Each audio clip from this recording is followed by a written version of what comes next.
दोस्तों, आपका फिर से बहुत बहुत स्वागत है बेंटोरियल की नई वीडियो पर, जो कि अगेन सेम सीरीज पर है।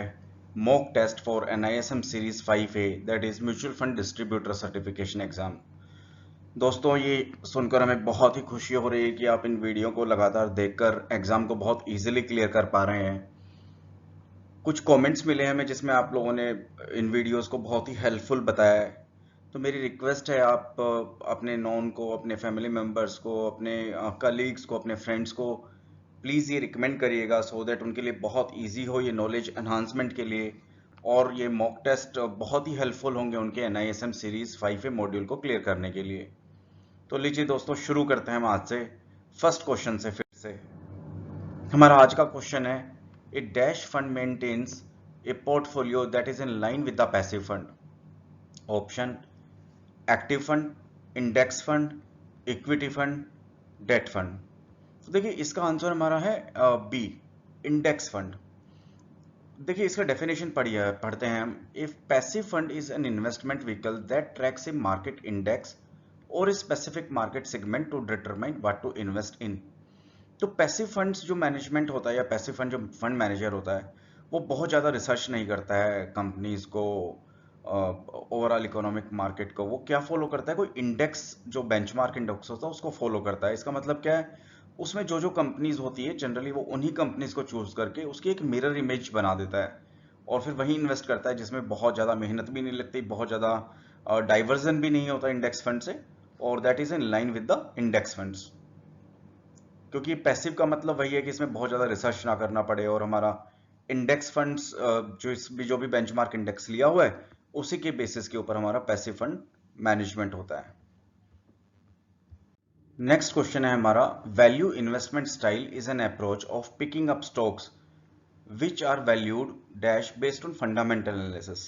तो देखिए, वैल्यू इन्वेस्टमेंट में क्या होता है, उन स्टॉक्स में जिसमें इंट्रिंसिक वैल्यू तो बहुत ज़्यादा होती है, बट करंटली मार्केट में they are valued as low, और इसीलिए इस वजह से वो बहुत ज़्यादा कैपेबल होने के बाद भी लोअर मार्केट प्राइस पर ट्रेड कर रहे होते हैं। तो इसलिए हमारा इसका जो ऑप्शन है, देखिए हमारा है which are valued lower, higher, medium and B. देखिए, इसका आंसर हमारा हुआ A, which are valued lower based on fundamental analysis. तो फंडामेंटल एनालिसिस करते हैं बट वैल्यू उनकी लो है, बट इंट्रिंसिक वैल्यू बहुत ज़्यादा होती है आज की डेट पर, बिकॉज वो लो वैल्यूड स्टॉक्स को मान लिया जाता है, इसलिए वो कम वैल्यू पर ट्रेड कर रहे होते हैं, बट उनकी इंट्रिंसिक वैल्यू बहुत ज़्यादा होती है। हैंस वो वैल्यू इन्वेस्टमेंट स्टाइल की एक अप्रोच है जिसमें वो फंड मैनेजर उन स्टॉक्स को पिक करता है, सो दैट जब उनकी वैल्यू अनलॉक होती है तो वो मल्टी बैगर रिटर्न्स देती है। Which is approach is also called stock picking. देखिए, top down approach, bottom up approach, either A and B and none of the above. हमारे पास देखिए इसका आंसर है बी। अब इसको समझते हैं हमारे पास कि बॉटम अप अप्रोच होता क्या है। बॉटम अप्रोच हमारा होता है, बॉटम अप अप्रोच में पहले अच्छे कंपनीज और स्टॉक्स को सेलेक्ट करते हैं, फिर ओवरऑल सेक्टर को देखते हैं, एंड फिर मैक्रो इकोनॉमिक्स को देखते हैं। जबकि हमारे पास जो टॉप डाउन अप्रोच होती है, टॉप डाउन में सबसे पहले हम टॉप मैक्रो इकोनॉमिक्स को, कि मैक्रो इकोनॉमिक्स में इकोनॉमीज कैसे बिहेव कर रही है, फिर इकोनॉमीज में कौन से सेक्टर्स को फायदा होने वाला है, और फिर उसके बाद उस सेक्टर्स में कौन सी कंपनीज को। तो जब भी हम बात करते हैं बॉटम अप अप्रोच में, बॉटम अप्रोच में सबसे पहले हम बहुत वैल्यूड अच्छे क्वालिटी के स्टॉक चूज करते हैं, irrespective of companies, sectors and economies. तो हम वो वैल्यू स्टॉक्स को पिक करते हैं। That's why this is called bottom up approach. Bottom up approach means सबसे पहले हम बॉटम में सबसे पहले हम अच्छी क्वालिटी के स्टॉक्स पिक कर लेंगे, और बॉटम डाउन अप्रोच में हम सबसे पहले इकोनॉमीज को बिहेव करेंगे, इकोनॉमीज को स्टडी करेंगे, इकोनॉमीज के बाद फिर हम सेक्टर्स को स्टडी करेंगे, उसके बाद हम स्टॉक्स को सेलेक्ट करेंगे। इसलिए दोनों, अगर आप डायग्राम देख रहे हैं तो इससे हमें top down approach and bottom up approach दोनों ही क्लियर हो जाती हैं। हेंस हमारा आंसर है which is approach is also called stock picking is B bottom up approach, क्योंकि सबसे पहले हम उसमें बॉटम अप अप्रोच में स्टॉक्स को पिक करते हैं, उसके बाद सेक्टर्स को देखते हैं, फिर इकोनॉमी को देखते हैं। If the proceeds on redemption are higher than the value, the amount invested, then it is called capital gain, capital loss, no profit, no loss, none of the above. तो देखिए, जितना अमाउंट इन्वेस्ट किया था, अगर जब redemption करते हैं उसकी अगर वैल्यू ज़्यादा होती है तो उसको हम बोलते हैं capital gain. Hence answer is A. इसकी डेफिनेशन देखिए, capital gain refers to the profit that result from the sale of a capital assets such as a stock, bond or real estate where the sale price exceeds the purchase price. इसका मतलब हुआ कि हमने कोई stock मान लीजिए 100 rupees का लिया और उसके बाद हमने उसको 125 पे सेल कर दिया, तो जो डिफरेंस है in between selling price and purchase price, that is 125 minus 100, that is 25 rupees the capital gain. Hence the gain is the difference between the higher selling price and a lower purchase price. Treasury bills are short term debt instrument issued by dash on behalf of the government of India. तो देखिए treasury bills are always issued by reserve bank of India. यहाँ option देखिए SEBI, reserve bank of India, central government and state government. तो हमारे पास इसका answer B हुआ. Treasury bills are being issued by the reserve bank of India but on the behalf of government of India. इसकी definition देखिए, treasury bills are money market instruments issued by the government of India as A प्रमोजरी note with guaranteed repayment at a later date. Funds collected through such tools are typically used to meet short-term requirement of the government, hence to reduce the overall fiscal deficit of the country. तो government क्या करती है, RBI के through treasury bills को issue करवाती है और पैसा कलेक्ट करती है to meet the emergency kind of funds or the short-term requirement for the government. Commercial papers are short-term debts issued by the corporates.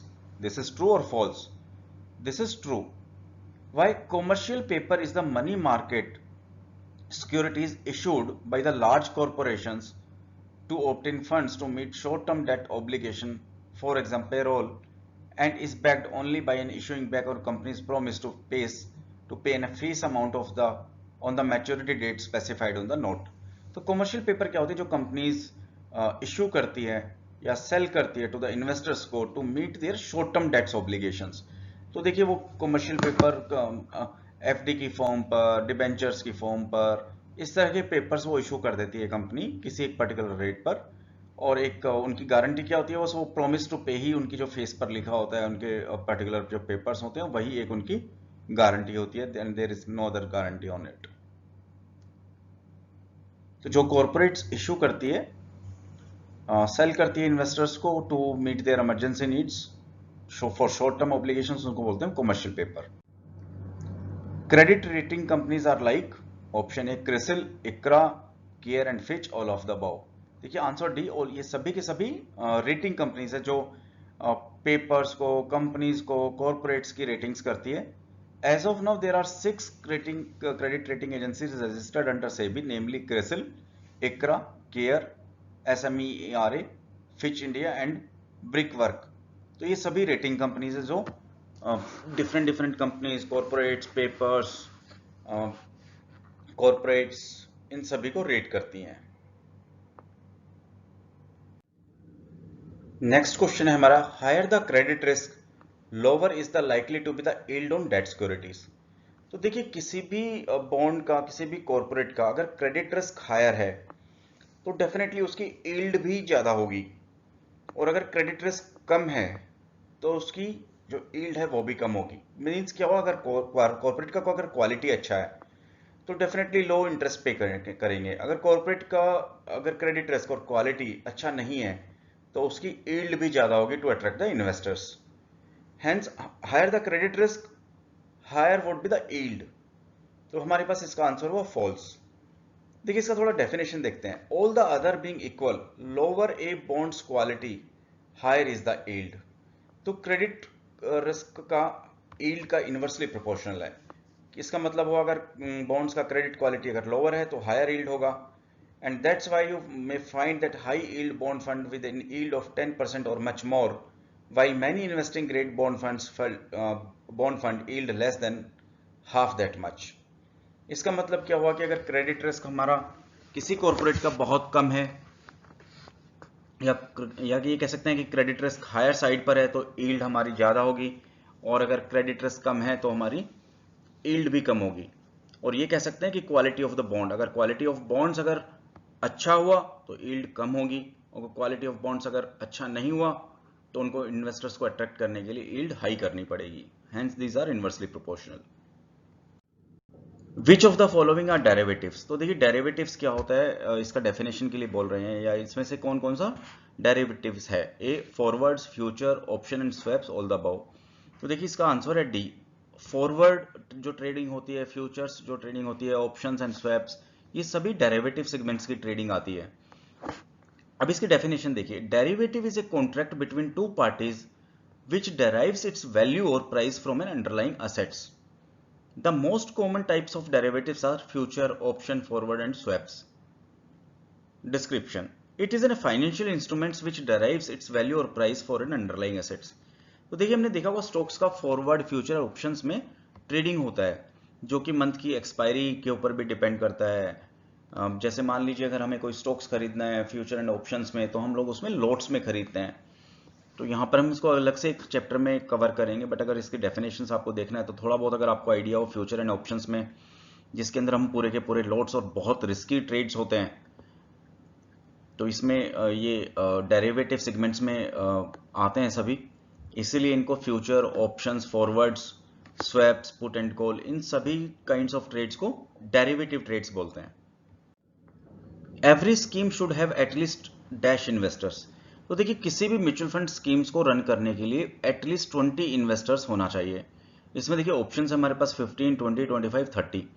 अगर किसी भी म्यूचुअल फंड स्कीम्स में अगर इन्वेस्टर्स 20 से कम हो जाते हैं तो स्कीम को वाइंड अप करना पड़ता है, खत्म करना पड़ता है। Dash funds takes position that are contrary to the market. देखिए डेफिनेशन से ही क्लियर हो जाएगा हमारा, ऐसे कौन से फंड्स हैं जो कि पोजीशंस लेते हैं which is completely opposite to the market. Option A thematic fund, mid cap fund, contra fund, dividend yield fund. Answer C is contra funds. Contra fund की डेफिनेशन देखिए, contra fund is defined by its against the wind kind of investing style. The manager of a contra funds best against the prevailing market trends by buying assets that's either underperforming or depressed at that point of time. तो Contra fund manager जो actual market conditions होती हैं उनके against में बिल्कुल different views लेते हुए trade करते हैं। इट मींस अगर मार्केट पॉजिटिव है तो वो नेगेटिव सेंटीमेंट के साथ काम करते हैं, अगर वो मार्केट नेगेटिव है तो वो पॉजिटिव सेंटीमेंट के साथ काम करते हैं। These are the contrary to the market, hence answer is C.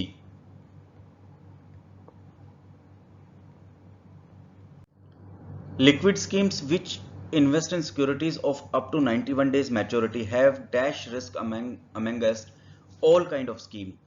Higher, lowest, zero, none of the above. देखिए इसका आंसर हमारे पास लोवेस्ट हुआ B. Why?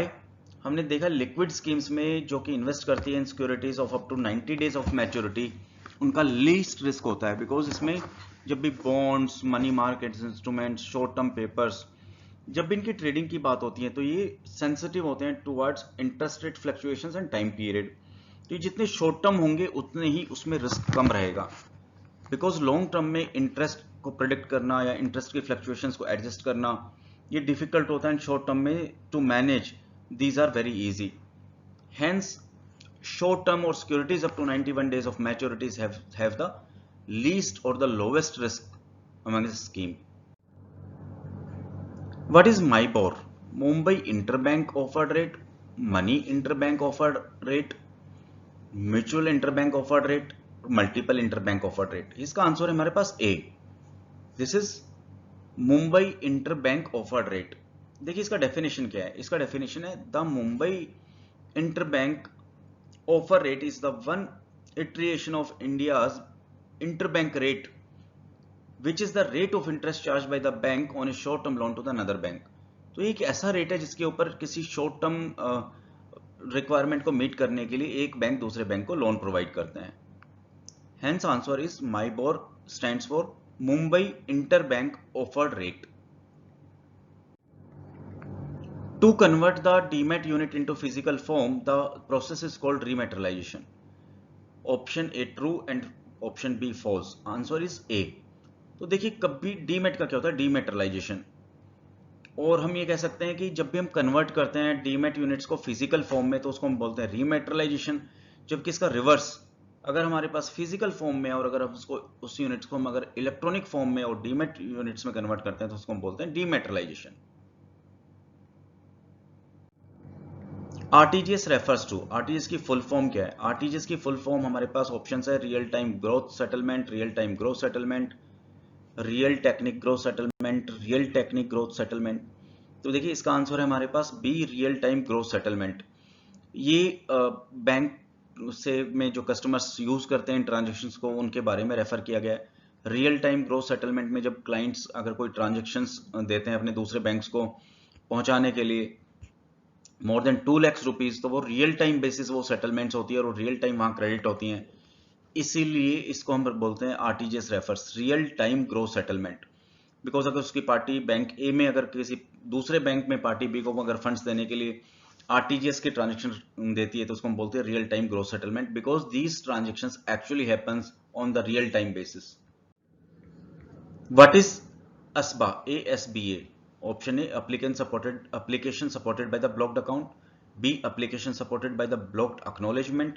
Application supported by the blocked amount. None of the above.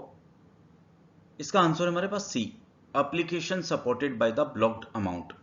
देखिए definition पढ़ते हैं। असबा क्या होता है, जब भी आप कभी आईपीओ को अप्लाई करते हैं, राइट इशू को अप्लाई करते हैं, ओएफएस ऑफर फॉर सेल को करते हैं आप, तो इसमें एक्चुअल में जब आप असबा के अंडर में एप्लीकेशंस लगाते हैं तो इसमें कभी भी आपका अमाउंट इमीडिएटली ब्लॉक नहीं होता, आपकी एप्लीकेशन लग जाती है और जितने अमाउंट की आप एप्लीकेशन लगाते हैं उतनी अमाउंट आपके अकाउंट में ब्लॉक हो जाती है। और अगर वो आपको शेयर्स अगर अलॉट हो जाते हैं तो फिर वो अमाउंट डिडक्ट हो जाती है। अगर वो आपके शेयर्स अलॉट नहीं होते, जो ब्लॉक्ड अमाउंट है वो रिलीज कर दिया जाता है। तो देखिए असबा का डेफिनेशन पढ़िए, application supported bye blocked amount is a process developed by India's stock market regulator SEBI for applying to IPOs, right issue, FPS, etc. In ASBA, an IPO applicant's bank account doesn't get debited until shares are allotted to them. ASBA means application supported by blocked amount. इसका मतलब हुआ कि जब आप apply करेंगे IPO में तो जब शेयर अलॉट होंगे तभी बैंक अकाउंट डेबिट होगा, अगर शेयर अलॉट नहीं होंगे तो आपका बैंक अकाउंट डेबिट ही नहीं होगा, वो ब्लॉक कंडीशन में रहेगा।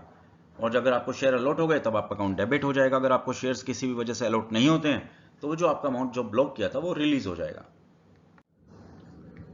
NSE's mutual fund platform is called neat MFSS, true और फॉल्स? This is true. देखिए इसको थोड़ा सा डेफिनेशन पढ़ते हैं। Investors can put their transaction order to buy or sell mutual fund with the participants. Broker who wish to participate are required to apply to exchanges. In order to facilitate the trade, participants will be provided with a fully automated online order collection system called NEET MFSS. Only MFI registration number holders who have passed the MFI certification exam will be eligible to participate in MFSS. तो देखिए true है। अगर आप इसको थोड़ा और detail में discuss करना चाहेंगे तो हम कुछ टाइम के बाद इसको अलग से वीडियो में कवर करेंगे। अदरवाइज इस सेबी का एक प्लेटफॉर्म और स्टॉक एक्सचेंज के द्वारा एक लाया हुआ प्लेटफॉर्म है जिसके अंदर ये म्यूचुअल फंड्स की ट्रांजेक्शन होती है, जिसको हम बोलते हैं NEET MFSS। When a dividend is paid, the NAV of the units fall to that extent. This is true or false? This is true। देखिए मान लीजिए म्यूचुअल फंड की आज किसी यूनिट की वैल्यू है 32 रुपीज और म्यूचुअल फंड ने 2 रुपीज पर यूनिट का डिविडेंड डिक्लेयर किया, तो जब डिविडेंड डिक्लेयर होगा और डिविडेंड पेमेंट होगा तो उसमें से 32 में से -2 कर दीजिए तो उसकी NAV फॉल हो जाएगी टू द एक्सटेंट ऑफ ₹2 और उसकी जो एक्स डिविडेंड NAV है that would be 30 rupees. Hence answer is ए, कि जितना डिविडेंड पेमेंट होगा उतना ही उसका NAV का यूनिट उस एक्सटेंट तक फॉल हो जाएगा। Risk can be measured by, risk किस किस से मेजर किया जा सकता है? Variance, standard deviations, beta, any of the above. देखिए इसका आंसर है हमारे पास डी, बिकॉज ये सभी मैकेनिज्म से risk in one or other way measure किया जाता है, वेरिएंस से, स्टैंडर्ड डेविएशन से, बीटा से, hence all of the above. SEBI has facilitated buying and selling of mutual fund unit through the stock exchanges, true और false? Answer is true, because अभी mutual fund units को हम market में bye और cell कर सकते हैं through stock exchanges and secondary market. ARN refers to, देखिए ARN का फुल फॉर्म क्या है? Option A agent registration number, AMFI registration number, application registration number, account registration number. इसका हमारा आंसर है B, AMFI registration number. AMFI registration number actual में agents को ही दिया जाता है और उसी एमफी रजिस्ट्रेशन नंबर जो ARN नंबर होता है उसी की बेसिस के ऊपर रेस्पेक्टिव एजेंट्स को कमीशन भी दिया जाता है। बट इसकी जो फुल फॉर्म है ARN की, वो उसको हम बोलते हैं एमफी रजिस्ट्रेशन नंबर, बिकॉज ये नंबर एमफी जनरेट करता है ब्रोकर्स एंड डिस्ट्रीब्यूटर के लिए, इसीलिए इसको this is called AMFI registration number. मान लीजिए किसी का एमफी रजिस्ट्रेशन नंबर है 1234, तो उसका जो भी एएमसीज होंगी वो सभी एएमसीज उसको उसी से आइडेंटिफाई करेंगी, ब्रोकर को या एजेंट को कमीशन पास ऑन करने के लिए। नेक्स्ट क्वेश्चन है हमारा, इन होर्डिंग्स पोस्टर्स जो स्टेटमेंट होता है, जो कि एक कंपल्सरी क्लोज है, that mutual fund investments are subject to the market risk, read the offer document carefully before investing, is to be displayed at least in inches height, कितने inches height में होना चाहिए? 6958, आंसर इज 8। ये उनका एक minimum guideline है सेबी का। अब हमारा नेक्स्ट क्वेश्चन है, if a scheme is launched in the first 6 months of the financial year, then the first update of the SID is due within the months of the end of the financial year। इसका मतलब हुआ कि अगर कोई scheme launch होती है with in first 6 month of the financial year, मतलब means April to सितंबर में अगर कोई स्कीम लॉन्च होती है, तो जो SID है वो with in how many months end of financial year में पब्लिश होता है? तो इसका आंसर है डी। तो अगर फर्स्ट 6 मंथ्स में होती है तो जो फाइनेंशियल ईयर एंड है उसके नेक्स्ट 3 मंथ्स तक उसको SID को अपडेट करना होता है, और अगर नेक्स्ट 6 मंथ है तो नेक्स्ट फाइनेंशियल ईयर के 3 मंथ्स के बाद तक कर सकते हैं। तक के लिए इतना ही। इस वीडियो में बहुत ही इंटरेस्टिंग क्वेश्चंस रहे, but I feel that you will be liking these videos और आपको बहुत हेल्पफुल होंगी। Again thank you very much for watching these videos and have a nice day and bye bye. And I also request you to please subscribe and like my videos, and please refer to your friends and families for knowledge enhancement and for their value addition. Thank you very much guys.